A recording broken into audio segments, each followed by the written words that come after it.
naye mu kutwaliza awamu debate nze nakoze kyensobola. Nze omanyi nze sikitwala ng'abeera ali ku kibonerezo kuba gumuzannyo gwange gwadda. Ogwaki? Ogw'okubaganya ebirowoozo. Ogw'omuzannyo gwo? Nze okuva nga nkyasoma ne mu primary baateekangawo olunaku balwabanga lwakutaano kubaganya ebirowoozo.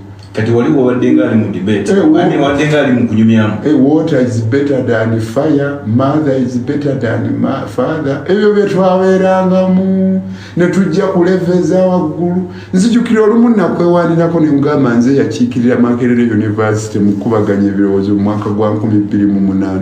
N'ensinga university za Uganda zonna ne bampa ekirabo kya laptop. Omukolo gwo debate ezo zaategekebwa Uganda Date Network. Eyali omugenyi omukulu yali IGG. Nampa ekirabo kya laptop. Nze siri muntu wa bulijjo. Baganda bange mbalamusizaako nnyo mwebale kwekuumira ku mayengo gano aga UG Updates TV. Mbategeeza nti n'omukola ky'amaanyi nnyo okwekuumira ku mayengo gano. Mmwe mwenna abatwala obudde ne mutwala omulimu gw'omwamaanyi gwe mukola ogw'obutawera okuba nga mubeerako buli kadde ne muba nga mutuwuliriza mbaanirizaako nnyo era mbaagala nnyo. Kiva nkozeseza lino eddoboozi ly'awamu nsobola okuba nga mbeebaza.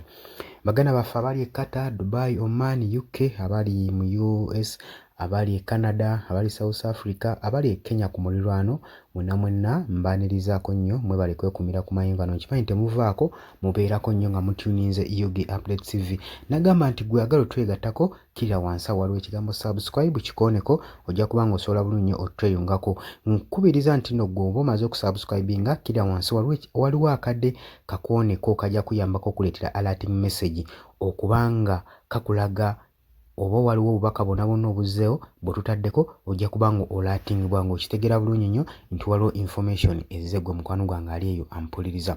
Habula nammwe mwenna abeetaaga okuba nga mulanga naffe nga mwagala okulaba adverts nga mwagala okukola advertisements naffe, ennamba y'essimu eya WhatsApp yeeyo gye muba muyitako mujja kuba musobola okutufuna bulungi nnyo osobole okuba nga naawe bizinensi yo emanyikibwa osobole okuba nga ogikuba abantu gwe mukwano gwange ali eyo ampuliriza. Ennamba eya WhatsApp gy'oba oyitako ocommunicating naffe tujja kuba nga tukuyambira ddala bulungi nnyo.